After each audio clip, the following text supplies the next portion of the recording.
This is Stephen Kotler, and you're listening to Your Superior Self. This is Christina Rasmussen, and this is Your Superior Self. Hi, this is Dave Meltzer, and this is Your Superior Self. Hi, I'm Anita Murjani, and this is Your Superior Self. Hi, this is Paul Selig, and this is Your Superior Self. What's up, everybody? I'm Aubrey Marcus, and this is Your Superior Self.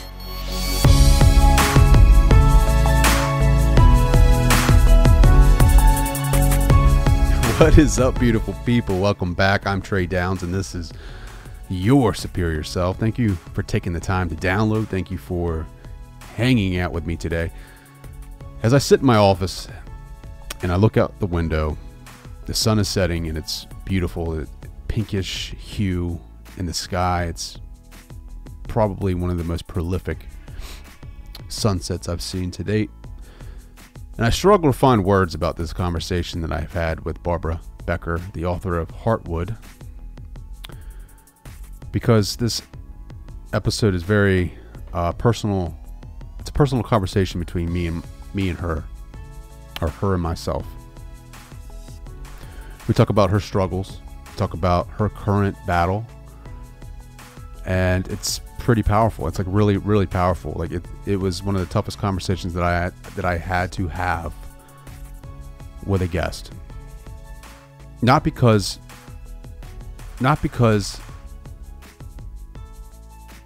it's tough to talk about death, just because I wanted to connect with Barbara and where she's at in her journey. I wanted to feel her energy. I wanted to feel where she is in her journey. I wanted her to open up to me so that I can feel where she's at. And she did that. She did that 100%. She did an amazing job. She really surprised me with that. I know this is releasing on Friday, but we recorded this previously. And on the date of this recording, Barbara had been recently diagnosed with breast cancer. Now, mind you, her book, Heartwood, is about death. It's clearly about death. Well, I wouldn't say clearly. I didn't know that. I didn't know what Heartwood meant. Apparently, Heartwood is the central supporting pillar of a tree. Although dead, it will not decay or lose strength while the outer layers are intact. So it's like the strongest part of a tree. It's the inside. It's surrounded by bark and all the other layers of the tree, but inside is the heartwood, and it's dead, and it's very strong.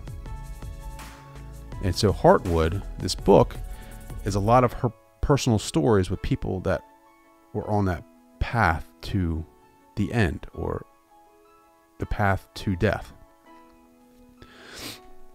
And it is just crazy to me that this book releases. I think it was May 12th. I can't remember the date of it. I think it was May 11th and May 12th. Maybe May 10th. Maybe on my birthday. I think it was on my birthday, May 10th. The book releases, and she goes in for surgery for her breast cancer. Yeah. Pretty unbelievable, in my opinion. And she talks about her journey. She talks about her journey through the book, and we touch upon the new journey that she's getting ready to embark. And thank you, Barbara, for sharing that with me and allowing me to connect. And here's a little bit of that. Here's a little bit of that connection. So the craziest thing happened when my doctor told me I have cancer. And I think usually you go in and you sit with your doctor, but we're living during COVID. So she called me on the phone, and, she said, do you have anybody near you who could be of support? So I knew instantly that something was wrong. And I think because I've spent my whole life having my father say things like, this too shall pass, or sort of taking in these Buddhist lessons on impermanence, like that everything changes, every last thing is subject to change, that it wasn't shocking to me. it's strange. I mean, I'm healthy-ish, I thought. I've never smoked. I don't really drink. I'm on the younger side. I mean, this should be like a complete shock and a surprise. But the bizarre thing after doing all of this work was a little bit like, yeah, that this body has the nature to change. So that was a little curious, I thought.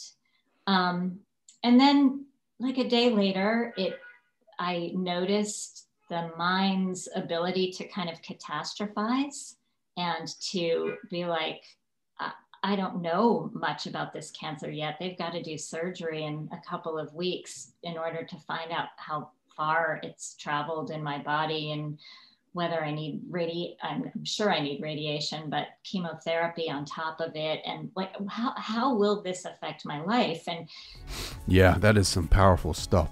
Imagine yourself going through this. Imagine yourself a week into this diagnosis, coming on a podcast and speaking about it. Your book is about death. Your book is about the journey of death and how beautiful it is and how it doesn't have to be something that we don't look at. And you get diagnosed with something that we are so scared to hear. You have cancer. Think about that. You have cancer. And your next step is to talk about it on a podcast with me. I mean, I'm not saying I'm a good host, but I'm just saying, like, that's a tough conversation to have with anyone. And then someone you barely know, and to be transparent and to allow yourself to be vulnerable. For you listening to this episode right now, it is very powerful, very powerful. And some of the ways that this conversation goes, I didn't predict. I didn't know that it was going to go there. I mean, we talked about what her kids have said to her, and I don't even know, like, I don't have the same opinions about death as I did. I'm not scared of death. I know that it's only the beginning of something new, a new reality, a crossing over, it's going to be a transformation. It's going to be a transference of energy to another place that I know we've been before. We just cannot remember. We don't remember that. A lot of the books, a lot of the research, a lot of the literature on death, near death, I'm not scared of death.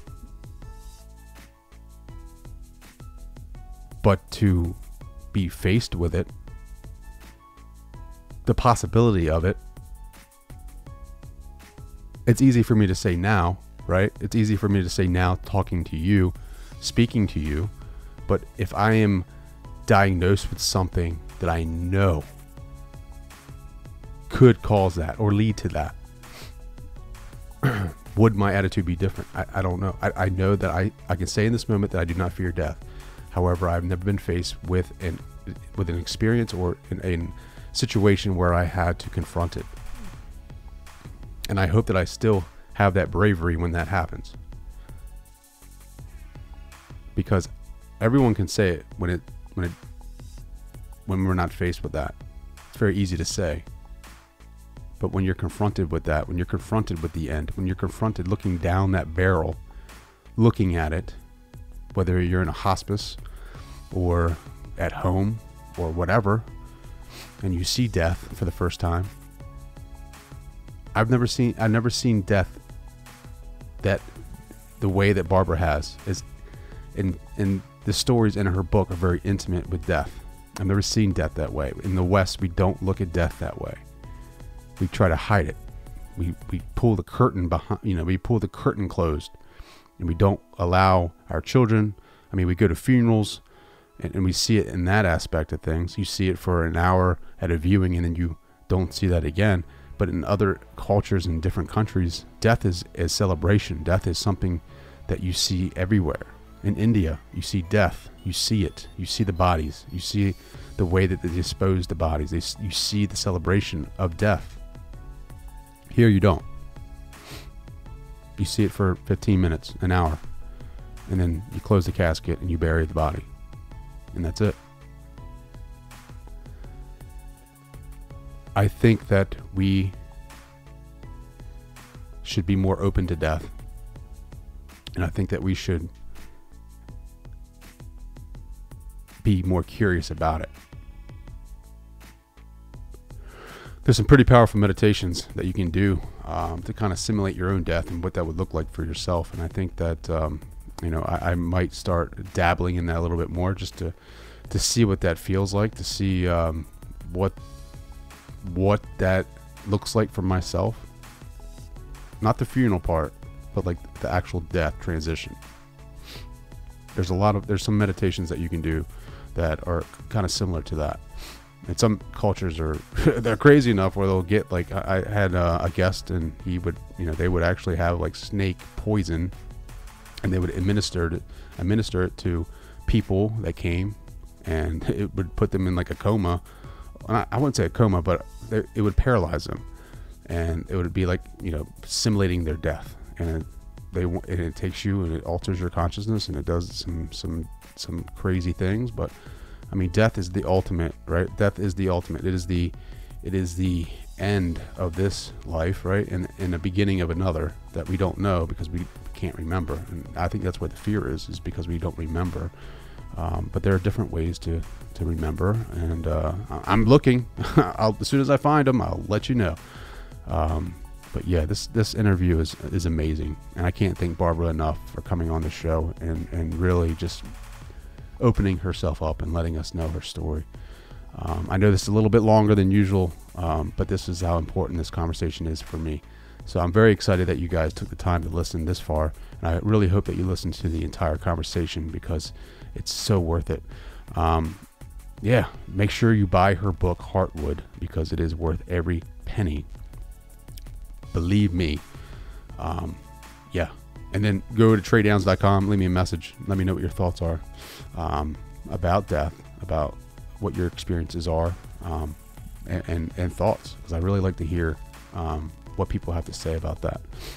It's easy to talk about now because, like, I'm not faced with it, like I said earlier. But in the face of death, how will you react? How will you be brave? Will you be brave? Will you be open to it?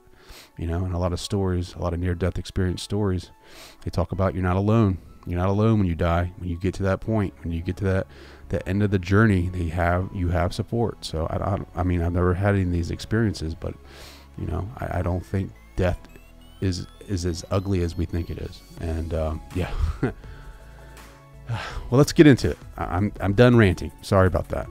I love this conversation. I really hope that you guys do too. So without further ado, here is the great and the powerful Barbara Becker. This is Barbara Becker, and you are listening to Your Superior Self. Perfect. Barbara Barbara Becker, how are you?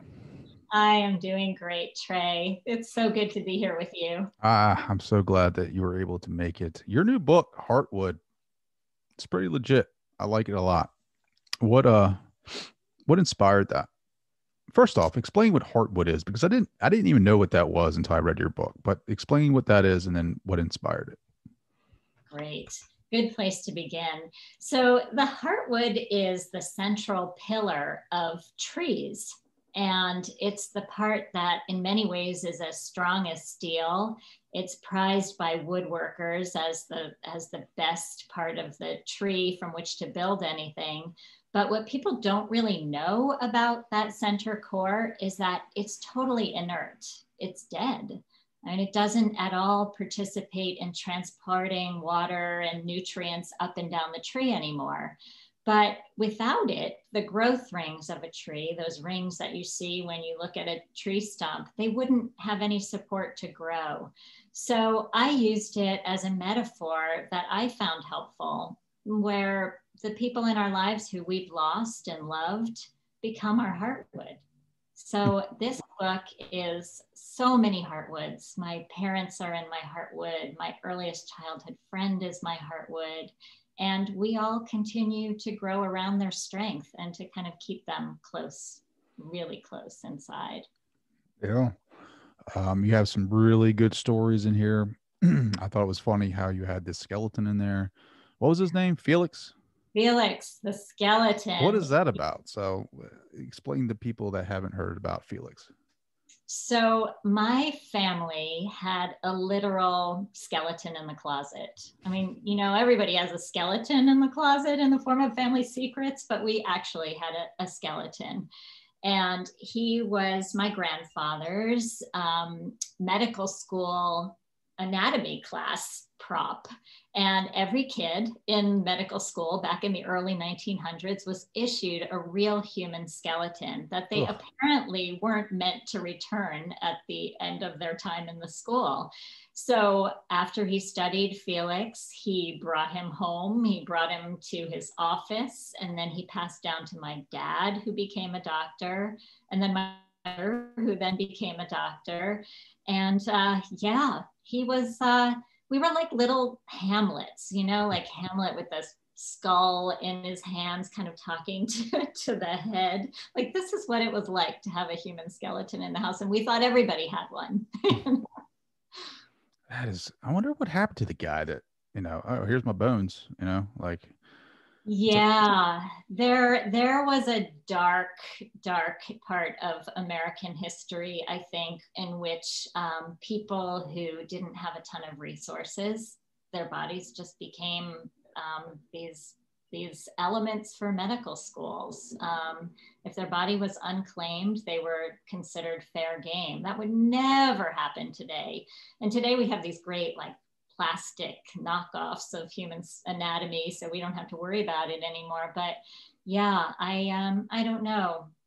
I don't think the guy donated his body to science, and that's the really sad part. And it's also, I have to say, the part that inspired me. Like, I feel I owe this guy a debt in some way, so I am donating my own body to science when I die someday. Because of Felix. Because of Felix, 100%. Oh, that's awesome. So why death? Why write about it? Why? Because it's very obvious in the book that it's, you know, the central message. It is, you know, I think as you explain it, demystifying death. Why did you feel like you had to do that? Yeah.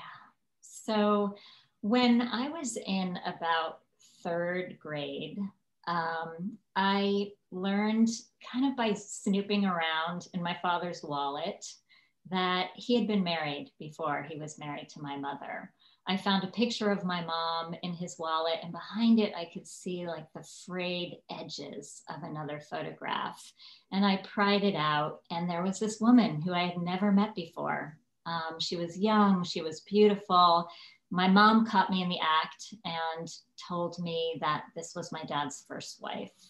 My dad had been married to this woman from England, and shortly after their honeymoon, they had gone boating one day, and she fell off, and she was cut by the propeller and drowned with a traumatic head injury. And she was pregnant at the time. So all of this was revealed to me in little bits that were sort of age appropriate. But I really felt that Maureen, which was her name, was a presence in our home. She was, you know, kind of a benevolent presence. And I think my earliest existential question was, somebody actually had to die for me to be born. Because if she hadn't died, my father never would have met my mother. And these things, you know, rattled around in my own brain and my brother's heads. And we really thought a lot about death. What did your dad ever talk about him? Or excuse me, her?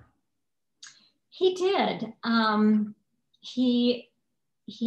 asked him at one point, somebody else was operating the boat. And I asked my dad if he hated that man, you know, like he lost his greatest love in his life. And he said, no, not anymore. Like, over time, that deep pain almost became a compassion for this guy. Like, imagine what it would be like to have somebody die at your hands. And he was just, my dad was a beautiful human being who found that kind of grace to accept this man and to kind of from a distance, wonder about his own life. It's beautiful. I mean, I couldn't have, I mean, it's just thinking about that, right? Like he was pretty young, right? When he married his first wife. Yeah. I think he was in his late 20s. Think about that. 20s, marry your first love. It is the way that I read it. It was like that, in love type of fairy tale marriage. And then you go out boating and then the guy you're with, speeds up and your wife falls off and she is essentially killed by the boat for whatever reasons, whether it's, him speeding up or whatever. But then being, just, I don't know, it's so powerful. It's just, and then reading that and then him carrying the picture of that woman in his wallet and then you finding it, his daughter.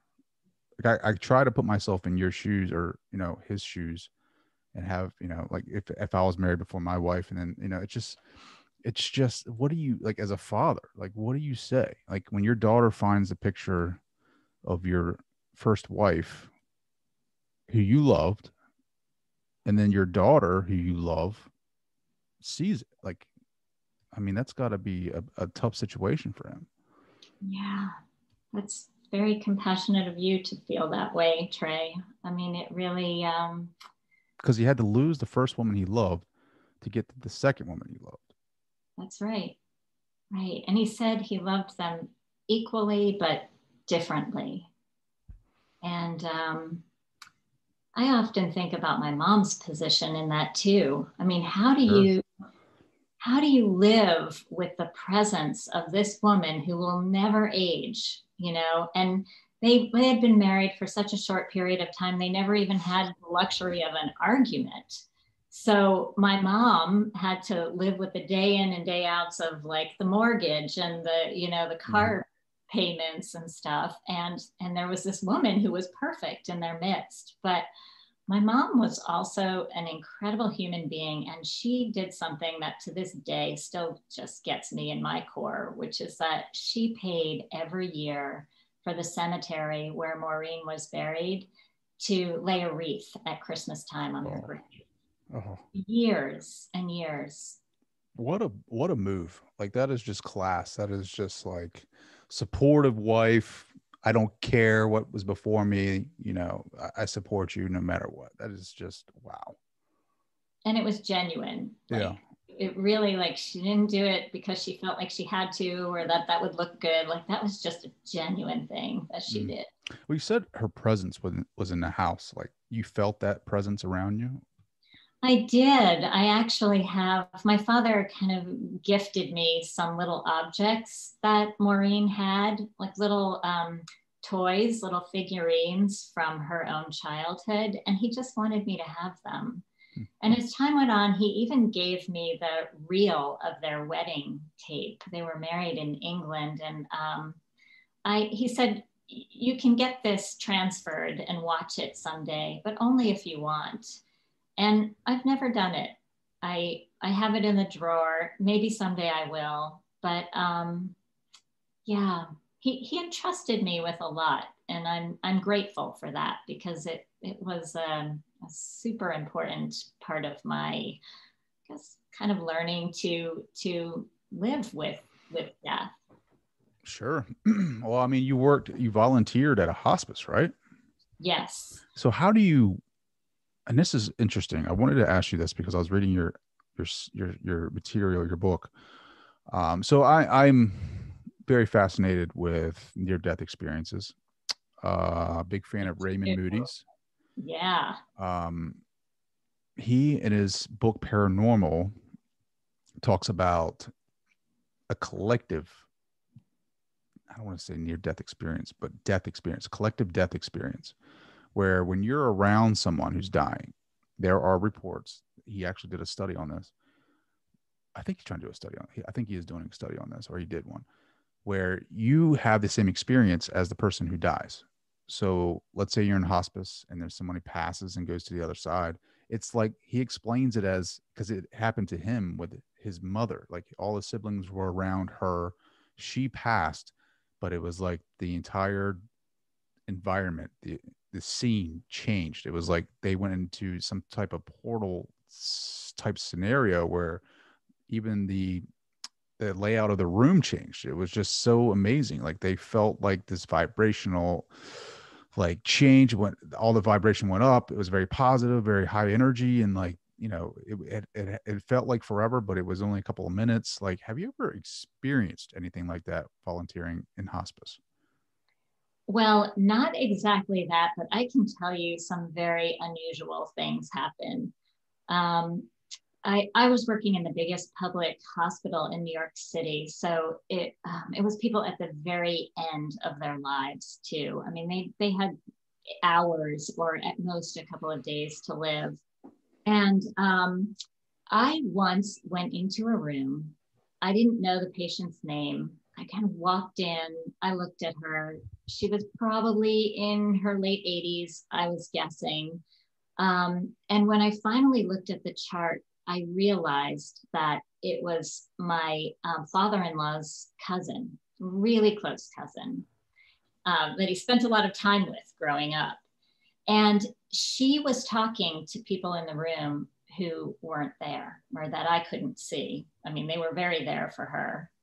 So she couldn't really see me, but she was chatting with these other beings who were in that space. And I had never seen anything like that before, but I heard it was very common. And I just kind of stepped back and I observed it a little bit. And then she said, Irving.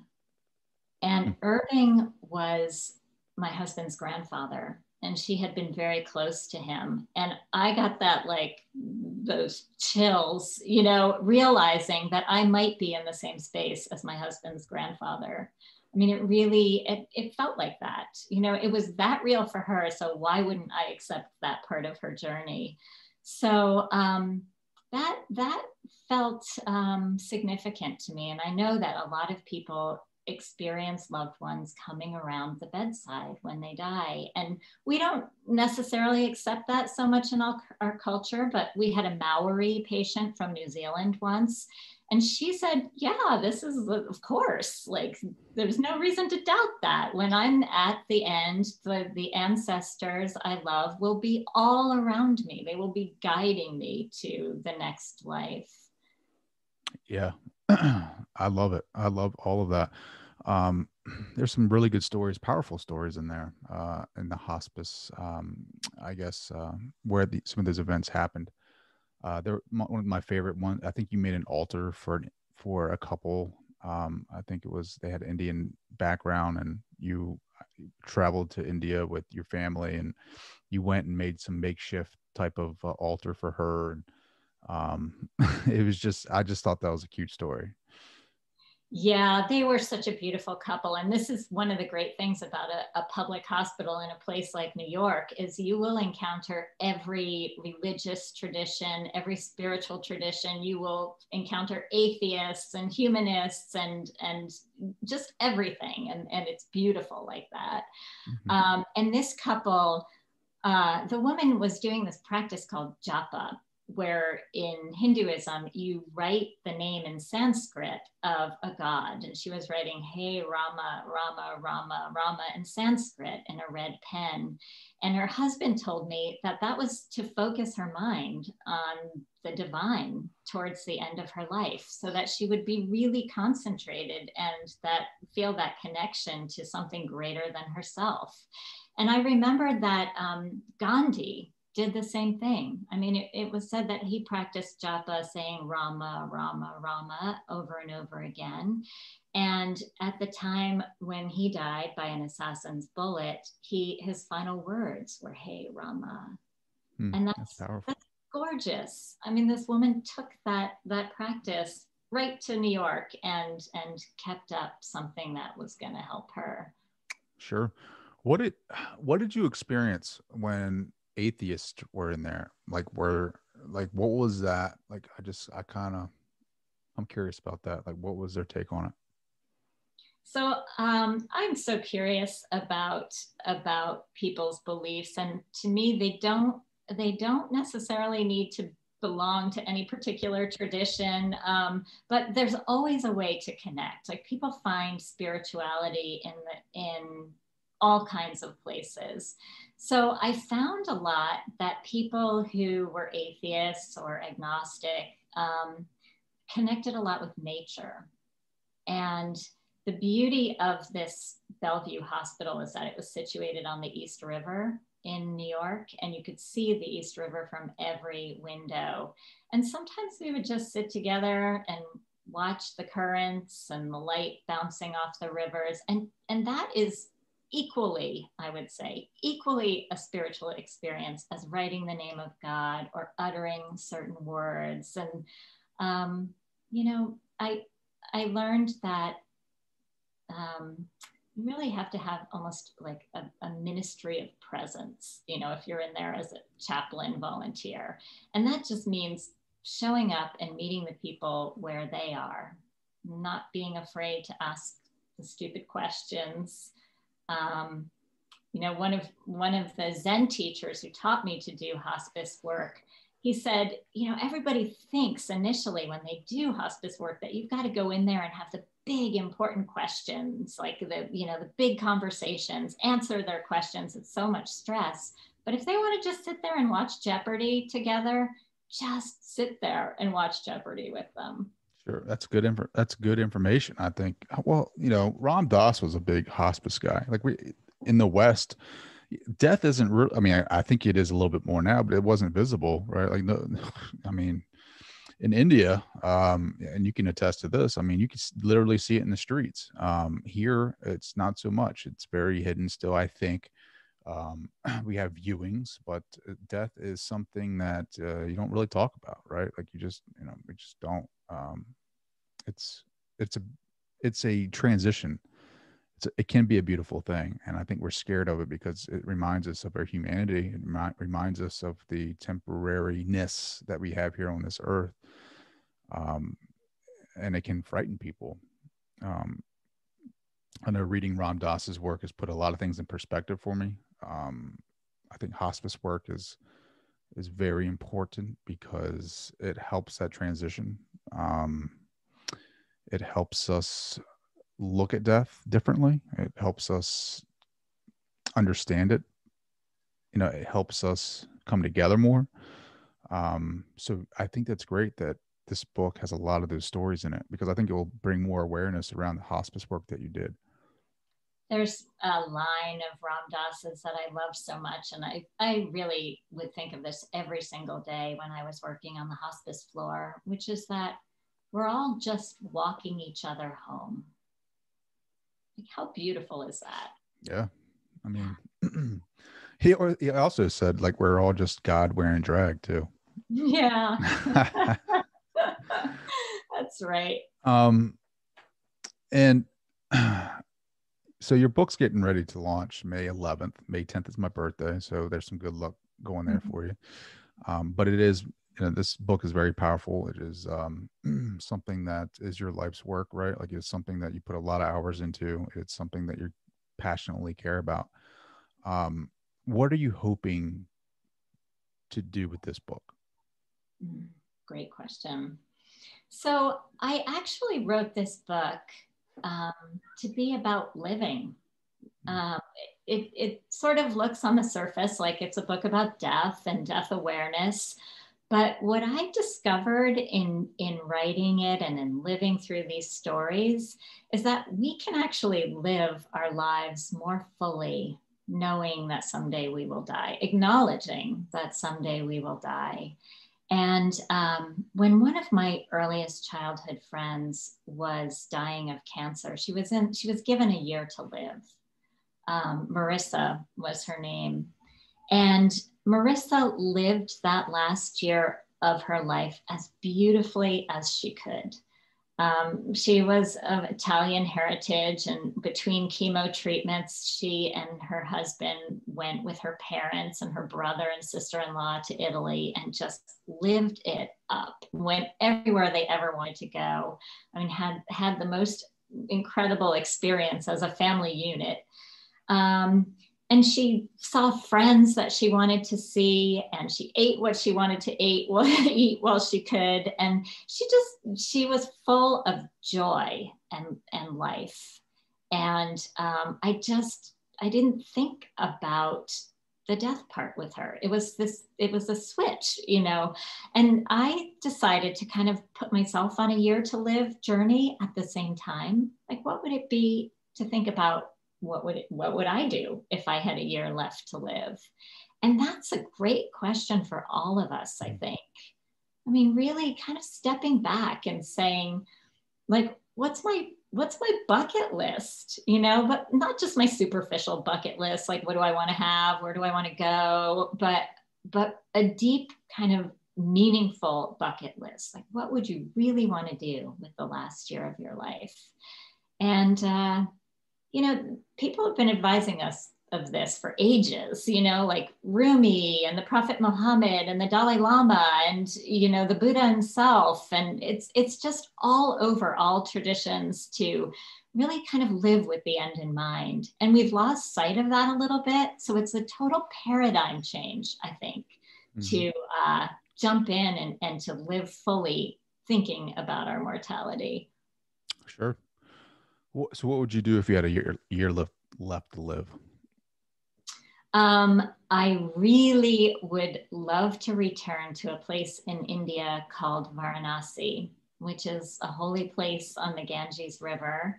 It's a place where Hindus believe that if you die or are cremated in Varanasi, you're just going to kind of skip the next incarnation and advance. But it's such a sacred place. I mean, bodies are being burned on funeral pyres, but kids are playing ball and chasing their balls into the river, and people are doing their laundry and going about their life. It's like pre-biblical, for people from Judeo-Christian backgrounds. Were you ever intimidated by India? Yeah. Because I feel like it's a lot, right? I mean, I just feel like there's a lot of history there. There's a lot of energy. There's a lot of different belief systems. There's a lot of, their caste systems. There's so much there. Like, it can be intimidating, I think. That it can be totally intimidating.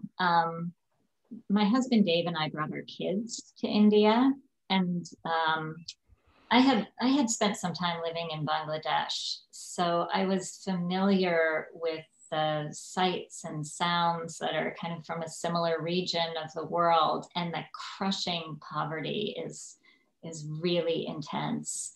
But to see it through my kids' eyes was a beautiful thing. I mean, it's hard, and there's a lot of noise and tons of people, and yet they could really somehow imbibe that sense of beauty there. I mean, they walk through the flower markets. I mean, you've never seen flowers like this. Everything's so colorful.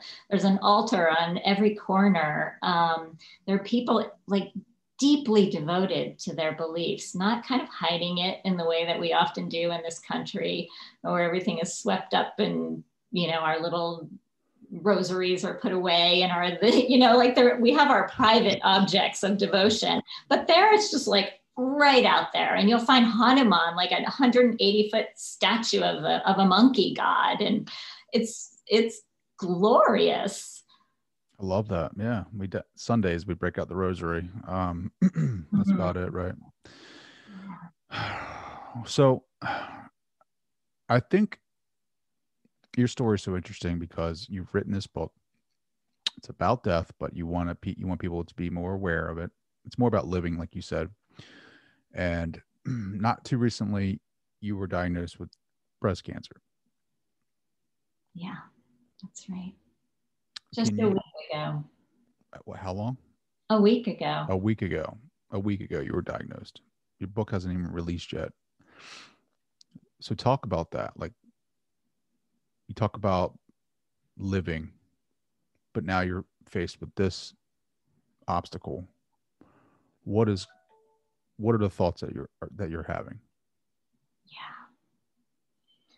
Talk about a real when the rubber meets the road kind of moment of life. I mean, this is it. Like, this is kind of what I was preparing for. I've been rereading my own book because the people who I learned from on hospice and the people I loved who I've lost, they were all my teachers. And the things I learned from them are impacting me deeply now. This is hard. Sure. This is hard. I think you can be more conscious to it, right? I think you can be more conscious through I don't know. I've never had cancer. I've never had that diagnosis. I don't know. But I think you have going through your life, just reading through your book. I think that if anything, this is an opportunity for you to go through this. It's just been a week since you got the diagnosis. But I think it's an opportunity for you to be more conscious of your humanity, of your beingness, of your source of power, the energy that is you, going into that, and, embracing that and allowing that to empower you through this. Yeah. Like, I don't know. I mean, did they tell you what stage it is? Did they tell you anything else? Like, I don't mean to bring this up on the show, but I know that you said you wanted to be transparent, and I think I want to honor that, and I want to honor your privacy. But it is so powerful that you've written this book about death, about these people that have experienced this losses in their life. And then now you're facing something that we're all scared of, cancer. Yeah. So the craziest thing happened when my doctor told me I have cancer. And I think usually you go in and you sit with your doctor, but we're living during COVID. So she called me on the phone and, she said, do you have anybody near you who, could be of support?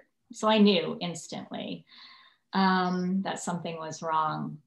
And I think because I've spent my whole life having my father say things like, this too shall pass, or sort of taking in these Buddhist lessons on impermanence, like that everything changes, every last thing is subject to change, that it wasn't shocking to me. It's strange. I mean, I'm healthy-ish, I thought. I've never smoked. I don't really drink. I'm on the younger side. I mean, this should be like a complete shock and a surprise. But the bizarre thing after doing all of this work was a little bit like, this body has the nature to change. So that was a little curious, I thought. And then like a day later, I noticed the mind's ability to kind of catastrophize and to be like, I don't know much about this cancer yet. They've got to do surgery in a couple of weeks in order to find out how far it's traveled in my body and whether I need I'm sure I need radiation, but chemotherapy on top of it. And like, how will this affect my life? And we all just spin out of control so much, don't we? I mean, we can tell ourselves these stories and we can almost even picture ourselves on our deathbeds after hearing news like that. But I went for a walk with a dear friend who has multiple sclerosis, and that's intense for him. And he gave me such incredible advice. I mean, he said, don't write chapter 21 of your life when you're only on chapter 4.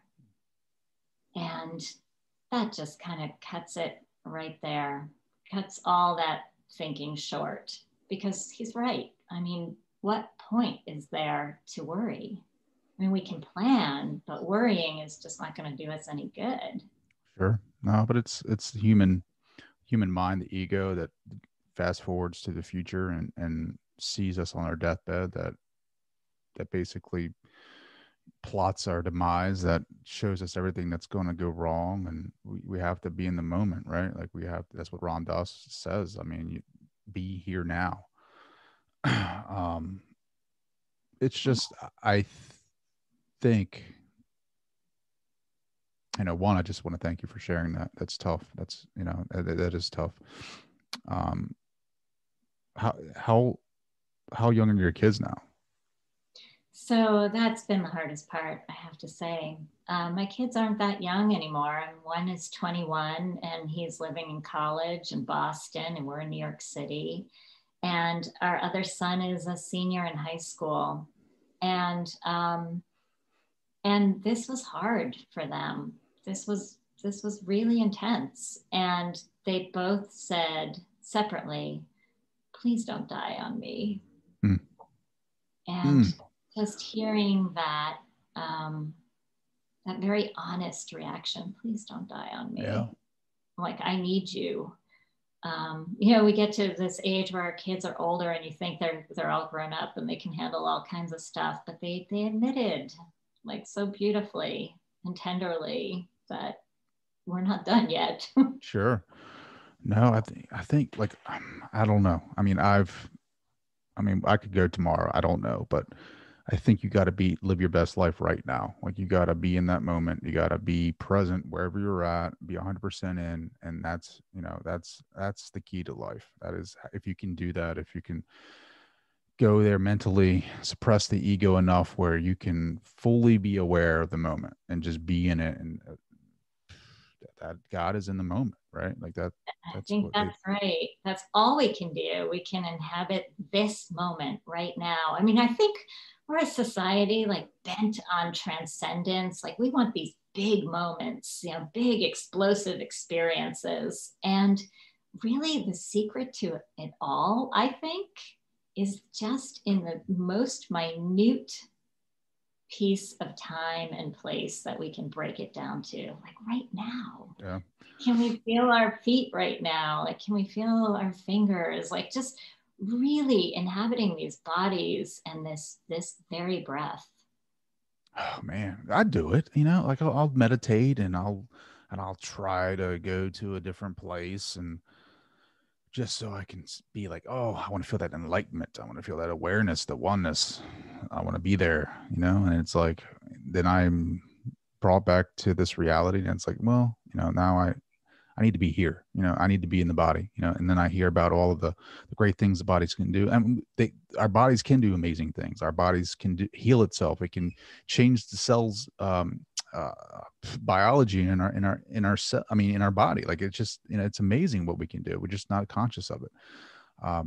So it's like, it's escapism when we try to be somewhere else and we don't want to be here, we meditate, we try to go feel the oneness. We want to go feel enlightenment. We do all of that. We're escaping, trying not to be human, but it's we are human. We are this, there is a expiration date on us. Like, we are these, again, as Ram Dass says, I am just this decaying model, 1983 model.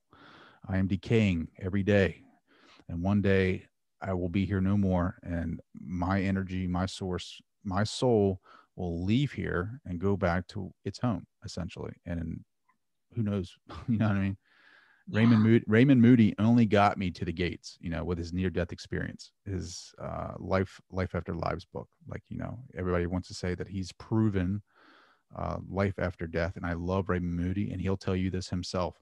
He has not proven life after death, but he has gotten us to the gates. It's not until we take that leap of faith, when we get there, do we find out the compassionate, the loving God that we believe there to be.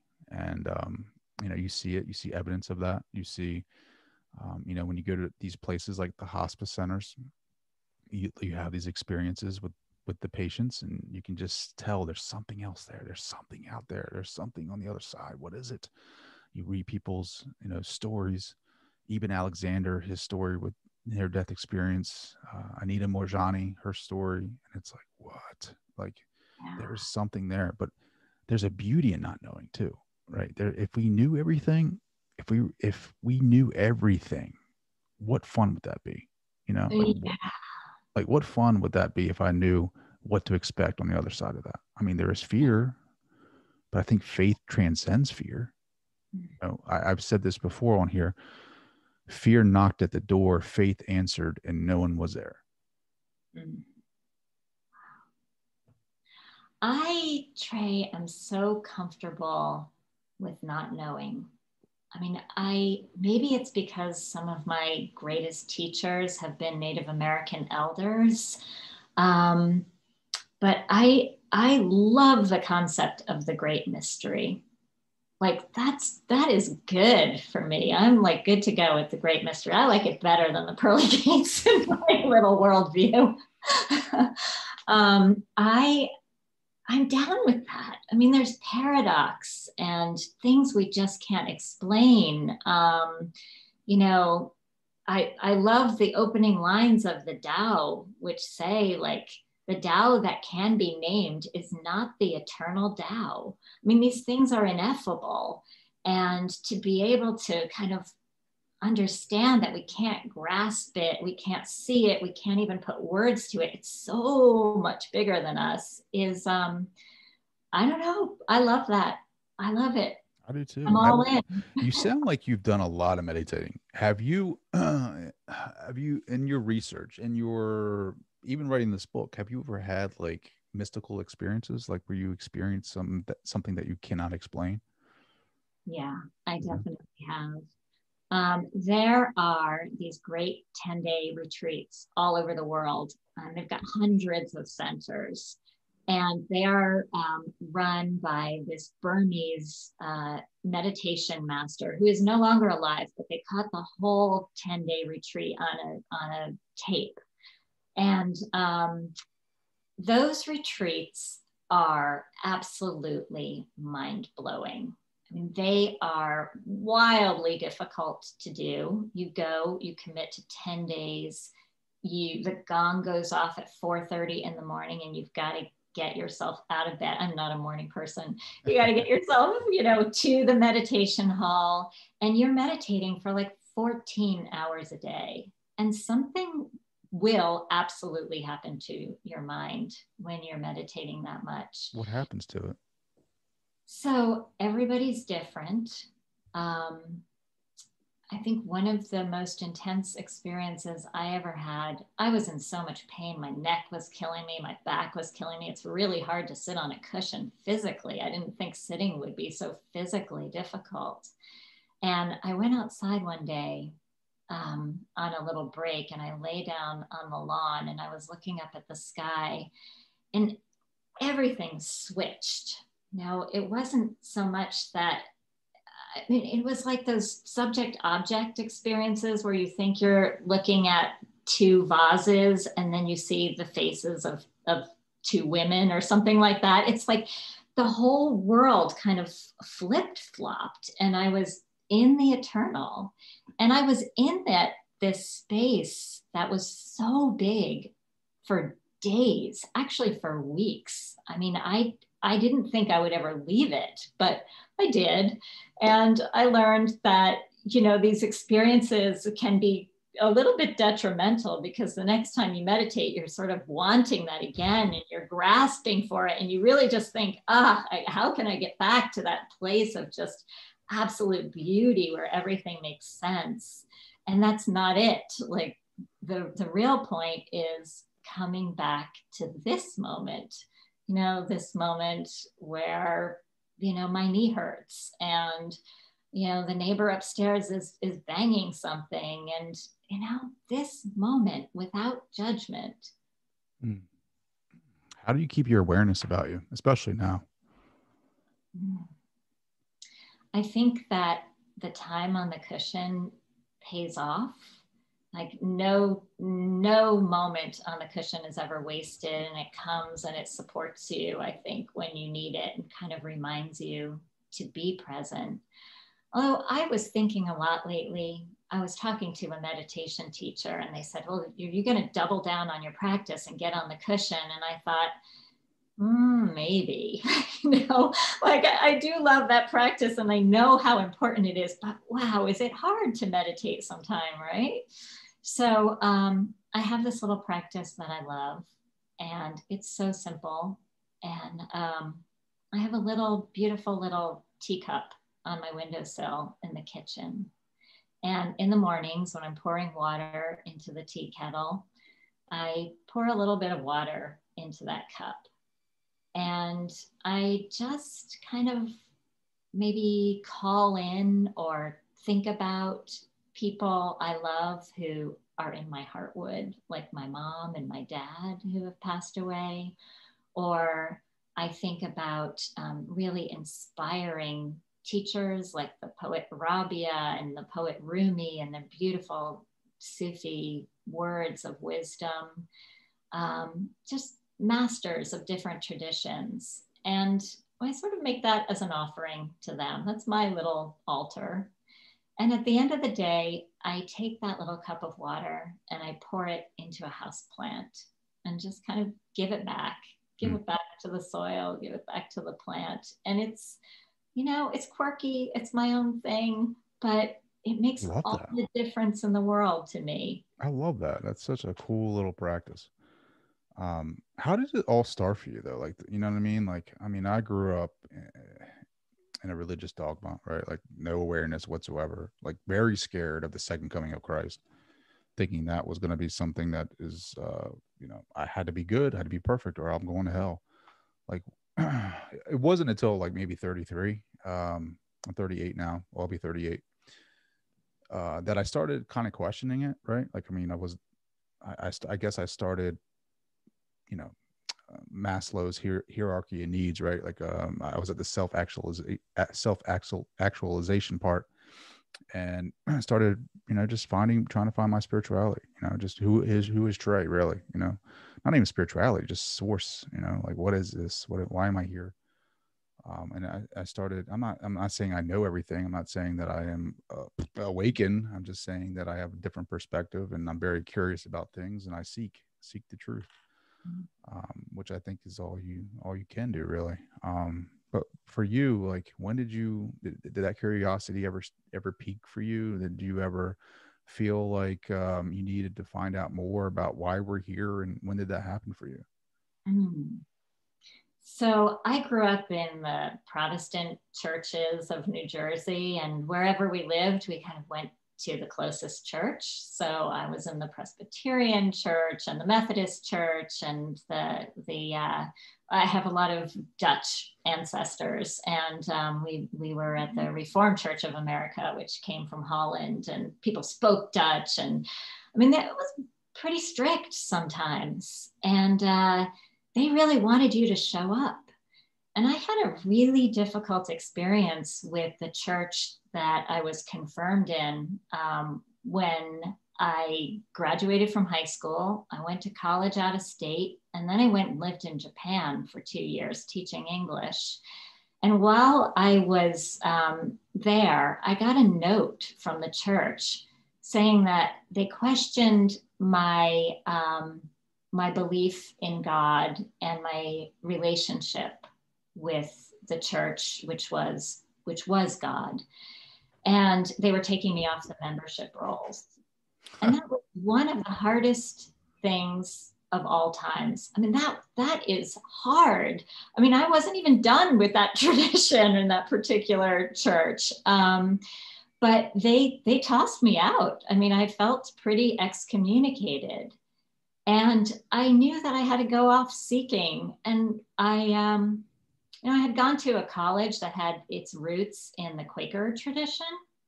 And that's the first place I ever experienced silence and stillness as the primary way of being in touch with God. So I would go to Quaker meeting and it's quiet. You just sit there and you get in touch with your inner light. And sometimes people are called to speak and they'll speak. And the first time I went, I got a serious case of the giggles. Like, I could not stop laughing, like, because I couldn't believe that everybody was just sitting there. But I think now, as I have become a meditator and I'm so attracted to silence and stillness and going within, that probably had its roots in Quakerism. And I married a man who comes from a Jewish background, and we are raising both of our kids Jewish. They both had bar mitzvahs.